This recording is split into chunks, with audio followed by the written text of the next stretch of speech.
تو زندہ قومیں جو ہوتی ہیں نا ان کی نشست، ان کی برخاست، ان کا کھانے کا طریقہ، ان کا پانی پینے کا طریقہ، ہر چیز سے ان کی شخصیت ٹپکتی ہے قوموں کی، اور ان کا وقار جو ہے ہر وقت اس کا خیال رکھنا چاہیے۔ یہ تو بڑی عمدہ آپ نے بات کی نا، اچھی بات ہے، لیکن آپ کو پتہ ہے اس تنقید کے جواب میں جو ہمارے پی ٹی آئی کے دوست ہیں جو سوشل میڈیا بالخصوص ایکٹیو ہوتے ہیں، انہوں نے جواب یہ دیا کہ جناب یہ آپ تنقید نہ کریں، جب اوباما صاحب سے نواز شریف صاحب ملے تھے وفود کی سطح پر تو تب اوباما صاحب اور ان کے جو کیبنٹ کے لوگ بیٹھے ہوئے تھے وہ بھی ایسے ہی بیٹھے ہوئے تھے، ٹھیک ہے؟ تو یہ پیرلل تو ڈرا نہیں کیا جا سکتے، سلیقہ ہے، سلیقہ اچھا ہوگا تو اس کو یاد رکھا جائے گا۔ ایک سلیقہ جو ہے اپنی جگہ ہے، اور یہ ان کو اس پر غور کرنا چاہیے اور لوگوں کو تمیز سکھانی چاہیے۔ اگر بھٹو صاحب کا دور ہوتا تو وہ تو وہیں ان میں سے ایک آدھ کو فائر بھی کر دیتے۔ چلیں کوئی بات نہیں، ٹھیک ہو گیا۔ اچھا سر، کل آپ کو یاد ہوگا ہم نے پروگرام میں صوبہ پنجاب میں جو صاف پانی کی اسکیموں کا ذکر کیا تھا، یہ 662 غیر فعال اسکیمیں ہیں پنجاب میں جن کو فنڈز نہیں مل رہے، اسی لیے غیر فعال ہوئی ہیں، تو ہم نے تفصیل سے اس پہ بات کی، حسن رضا موجود تھے۔ اس پروگرام کے بعد کچھ حرکت آئی سرکار میں، اور بزدار سرکار کا شکریہ کہ انہوں نے صاف پانی کی اسکیموں کے لیے فنڈز کی منظوری دے دی ہے پی این ڈی نے، اور اب یہ 8 ارب 19 کروڑ 59 لاکھ روپے کی منظوری دی گئی ہے۔ چیئرمین پی این ڈی جو حبیب الرحمان گیلانی صاحب، ان کی سربراہی میں یہ صوبائی ترقیاتی بورڈ کا اجلاس ہوا، چونکہ ہمارے پروگرام میں اس بات پہ بحث ہوئی تھی، اس معاملے کو ہم نے ہائی لائٹ کیا تھا، اس کے بعد یہ عمل درآمد بھی ہو گیا، تو ہمارا کام صرف ہائی لائٹ کرنا نہیں، اگر آپ نے اس پہ عمل درآمد بھی کیا تو شکریہ بھی کرنا چاہیے، اطلاع دے دینی چاہیے، دے دی۔ شکریہ کو ہمارا کوئی ذاتی مسئلہ تو تھا نہیں کہ شکریہ ادا کریں، انہوں نے اپنا فرض ادا کیا، یہ ایک اچھی بات ہے، اس کی تعریف ہونی چاہیے، بالکل ٹھیک ہے، لیکن یہ بات مد نظر رہے کہ یہ ان کا فریضہ تھا، ان کو یہ کام کرنا چاہیے تھا۔ بالکل ٹھیک۔ اچھا شامی صاحب، جاتے جاتے ایک اور بڑا اہم نقطہ ہے، وہ میں آپ کو کچھ ویژولز دکھاتا ہوں ذرا، جو رات عمران خان صاحب جب گئے ہیں راول پنڈی فوارہ چوک کی ایک پناہ گاہ میں جو شیلٹرز ہم بنا رکھیں، وہاں جب وہ اس پناہ گاہ کے مکینوں سے ملے جناب وزیر اعظم، تو اس موقع پہ ان مکینوں کے تاثرات کیا تھے وہ بڑے دیدنی ہیں، دیکھیے۔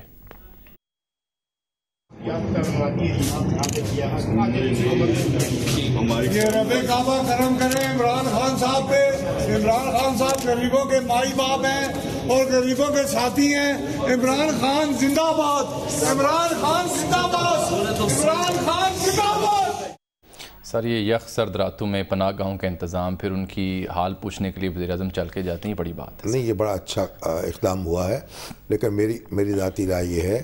کہ اس کام کے لیے مسجدوں کو استعمال کیا جانا چاہیے، اور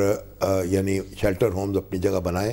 لیکن اگر مسجدیں جو ہیں ان کو بھی اس کام کے لیے استعمال کیا جائے، اور حکومت وہاں اجازت لوگوں کو رات رہنے کی اجازت دی جائے۔ جب ہم چھوٹے ہوتے تھے تو جو مسافر تھے وہ مسجد میں ہی ٹھہرتے تھے، اور محلے کے لوگ ان کو کھانا بھی دیتے تھے۔ اب بھی اس کا جائزہ، مزار ہیں وہاں بھی بہت سی جگہ ہے، وہاں بھی لوگ جا کے پناہ لیتے ہیں، تھوڑا سا اس کو محکمہ اوقاف جو ہے وہ اس کو آرگنائز کر لے تو کئی شیلٹر ہوم جو ہیں بیک وقت پورے ملک میں دستیاب ہو سکتے ہیں اور کھل سکتے ہیں۔ برخا خان صاحب نے یہ کام کیا ہے اور اچھا کام کیا ہے، اور جب وہ مدینے کی ریاست کی بات کرتے ہیں تو ایک قدم ہی تھی اس کی طرف اٹھتا ہوا محسوس ہوتا ہے۔ بالکل ٹھیک۔ سر آ جاتے ہیں جعلی اکاؤنٹس کے، نہیں مگر اس سے پہلے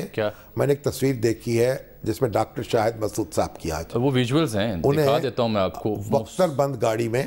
جس میں وہ سنا کہ اعظم طارق کے جو قاتل ہیں وہ بھی اس میں بند تھے، اس میں ان کو عدالت میں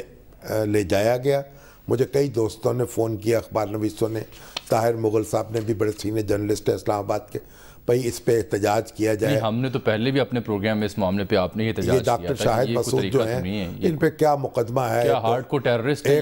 ایک مقدمہ ہے کسی نے درج، پتہ نہیں اس میں کتنی صداقت ہے کتنی نہیں ہے، اور ابھی کوئی الزام ثابت بھی نہیں ہوا۔ جب وہ پی ٹی وی کے چیئرمین تھے اس حوالے سے کہ ان کے اوپر ایک مبینہ ایک بدعنوانی کا الزام ہے، اور یہ جتنی ان کی توہین کی جا رہی، میں سمجھتا ہوں ہم سب جو میڈیا سے متعلق لوگ ہیں ہم بے اہمیت ہو چکے ہیں، ہمارے ضمیر سو چکے ہیں۔ یہ دیکھیں کچھ طریقہ تو نہیں، یہ ویژولز آپ دیکھ رہے ہیں سر، یہ تو یقین جانے بڑا ہی ناقابل برداشت تکلیف دہ منظر ہے۔ ہر سب لوگ مل کر آواز بلند کریں، احتجاج وزیر اعظم تک پہنچائیں۔ سینئر صحافی پروگرام اینکر جناب ندیم ملک صاحب نے بھی یہی تجویز دی ہے کہ پارلیمنٹ اور وزیر اعظم اس کا نوٹس لیں، اور یہ پریس گیلری ہے اس میں جو لوگ ہمارے دوست بیٹھتے ہیں وہ احتجاج کریں، بائیکاٹ کریں، واک آؤٹ کریں، یہ کیا بدتمیزی ہے اور کیا تماشا ہے. اور ہمارا عدالتی نظام جو ہے اس کی طرف بھی ذرا غور کیا جائے کہ ان کی بیل جو ہے وہ منظور نہیں ہوئی, ضمانت منظور نہیں ہوئی ہے, اور وہ سردی کے موسم میں ٹٹر رہے ہیں. تو یہ میں سمجھتا ہوں یہ اہل قلم جو ہے اور ہم جو میڈیا کے لوگ ہیں ان ہماری سب کی توہین ہے یہ اجتماعی طور پر. ٹھیک سر, جعلی اکاؤنٹس کیس پہ آ جاتے ہیں. کل نام ECL سے نکالنے کی ہدایت تو آ گئی سپریم کورٹ پاکستان کی جانب سے بلاول بھٹو زرداری اور مراد علی شاہ صاحب کے بارے میں, لیکن سر سوال وہ یہ کہ JIT رپورٹ میں بلاول بھٹو زرداری صاحب کے بارے میں کیا لکھا ہے, اور اس سوال سے پہلے یہ کہ JIT جو ہے اس کے TURs کیا تھے, اس نے کن خطوط پر یہ ریسرچ کی. دیکھیے تحقیق کی دیکھیے بات میں بتاؤں, یہ جو جعلی اکاؤنٹس ہیں نا مختلف بینکوں میں کھلے ہیں, JIT نے اس کی تحقیق کی. 32 اکاؤنٹس اور بے شمار اکاؤنٹس, 27 جلدیں جو ہیں جو اس کی رپورٹ ہے 27 جلدوں پر مشتمل ہے. اس میں 27 تحقیقاتی رپورٹیں ہیں اور 135 صفحات پر مشتمل ایک ایگزیکٹو سمری ہے, اس کا خلاصہ بیان کیا گیا ہے. 95 صفحات پر مشتمل, اس میں ضمیمہ جات ہے 95 بڑے ضخیم. اچھا 25ویں جلد جو ہے نا وہ بڑی دھماکہ خیز ہے, لیکن اس کے بارے میں تو انہوں نے احسان صادق صاحب نے کہا تھا کہ یہ آف دی ریکارڈ. اچھا انہوں نے کہا اس کو صیغہ راز میں رکھا جائے, اور اس میں کہتے ہیں کہ جو مرکزی ملزم ہے اس کا ذکر بھی اس میں کیا گیا کہ JIT کی نظر میں اس سارے معاملے کا مرکزی ملزم کون ہے. ابھی تک اس کا نام بھی صیغہ راز میں ہے. اب یہ دیکھیے 25 جلد کے 3 حصے ہیں. 25ویں جلد کے ایک تو ہے سسٹم تو ایک ورڈ ہے نا, سسٹم ورڈ ہے, ایک اصطلاح ہے وہ بتاتا ہے کراچی میں کوڈ ورڈ کے طور پر کہ نہیں پورا نظام کیسے کام کر رہا تھا, کیسے وصولی ہوتی تھی, کیسے اس کو ایک اکاؤنٹ میں پلیس کیا جاتا تھا, پھر کیسے اس کو نکالا جاتا تھا, اور پھر کیسے وہ رقم ڈسٹریبیوٹ ہوتی تھی مختلف اکاؤنٹ. بالکل ٹھیک, اس کو کہتے ہیں سسٹم.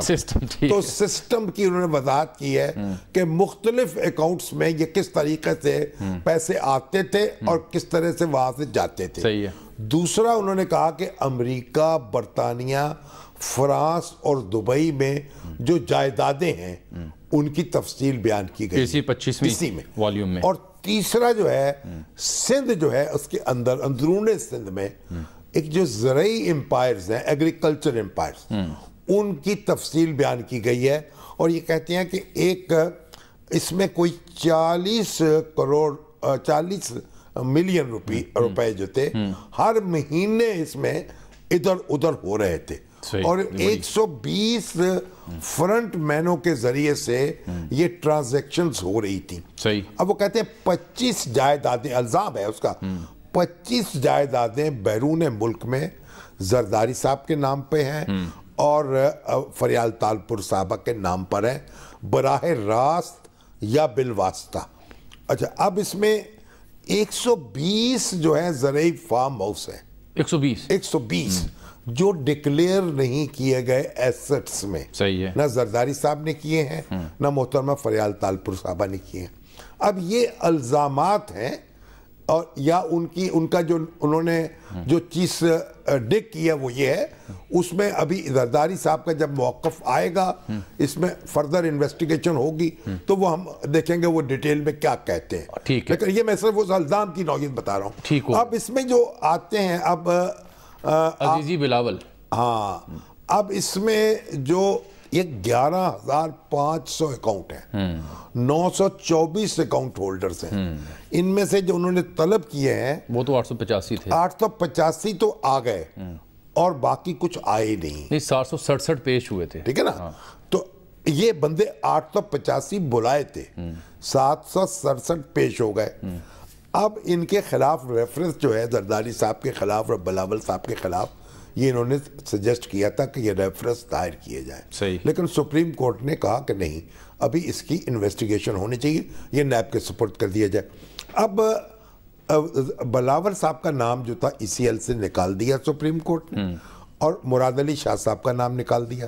اور یہ بھی کہا کہ بلاول تو معصوم ہے. اگرچہ کہ کئی لوگوں نے اس پہ اعتراض کیا کہ بھئی بلاول صاحب جو ہیں وہ رکن قومی اسمبلی ہیں